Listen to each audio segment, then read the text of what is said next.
صانعو الأفلام الشباب أكدوا أنهم بذلوا جهودا كبيرة في صناعة أفلامهم وأنها ربما لم تكن بمستوى طموحاتهم. تفاصيل في تقرير حيدر البدري. على قاعة مسرح كلية الفنون الجميلة بجامعة بابل افتتحت اليوم فعاليات مهرجان بابل السينمائي الوطني الثاني الذي يقيمه فرع الفنون السمعية المرئية بقسم الفنون المسرحية في الكلية. المهرجان يستمر ل3 أيام وبمشاركة 25 عملا واختيرت من ضمن أكثر من 60 عملا قدمت للجنة التحضيرية للمهرجان. يشترك في هذا المهرجان أكثر من 50 جهة إنتاج سينمائي متوزعة على شمال ووسط وجنوب العراق. اشتركت أكثر من 60 فيلم.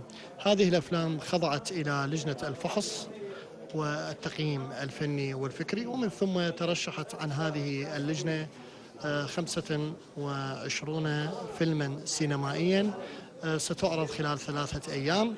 أكاديميون ومختصون بيّنوا أن مستلزمات العمل السينمائي غير متوفرة بالعراق حاليا، مما انعكس على نوعية الأفلام التي أنتجت جميعها بأجهزة وكاميرات تلفزيونية غير متخصصة، لكن ذلك لم يمنع من الإشادة بأهمية المهرجان في خلق جيل سينمائي جديد ربما سيكون قادرا على تقديم الأفضل خلال السنوات القادمة.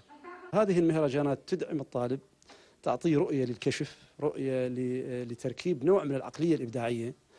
وهذا جانب مهم، لأنه المواد الدراسية أو المحاضرات الدراسية وحدها أحيانا لا تكفي في تنوير عقلية الطالب وفي كيفية رؤيته إلى الفنون بشكل عام وإلى السينما بشكل خاص تحديدا. لم تتوفر ما ينبغي أن يتوفر لكي تصنع فيلما سينمائيا، ولكن يجب أن تستمر وأن نتواصل وأن نسعى لكي نؤسس على الأقل جيلا مسرحيا سينمائيا مستقبليا من شأنه أن يتحمل الخطاب السينمائي العراقي الذي بدأ بداية مهمة في خمسينات وستينات وحتى سبعينات القرن الماضي. صانعو الأفلام الشباب أشادوا بفكرة المهرجان التي تأتي في وقت عزف فيه الشباب عن الاهتمام بالفن بشكل عام وبالفن السابع بشكل خاص، مؤكدين على أنهم بذلوا جهودا استثنائية في صناعة أفلامهم التي ربما لم تأتي بمستوى طموحهم، لكنها حملت أسلوبا جديدا في محاولة لتقديم منجز سينمائي عراقي جديد. في وقت يعزف الشباب فيه عن الفن وعن السينما لابد من وجود مثل هكذا مهرجانات ومثل هكذا فعاليات تقام.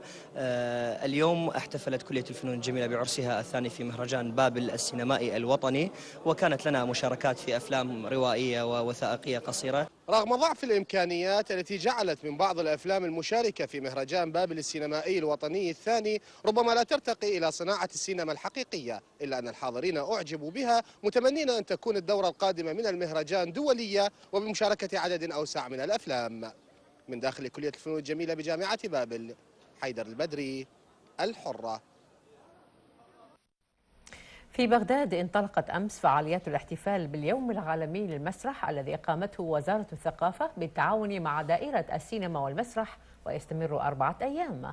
الاحتفال بدأ بعرض مسرحي حاول فيه الفنان عزيز خيون تقديم رؤيته لملحمة جلجامش، والتي جسد شخصياتها نخبة من كبار المسرحيين العراقيين. وقرأ الفنان سامي عبد الحميد كلمة المركز العراقي للمسرح، فيما ألقت الفنانة فاطمة الربيعي كلمة المركز العالمي للمسرح التي كتبتها المخرجة المسرحية الأوغندية جيسيكا كهوة. تقرير موفق مجيد.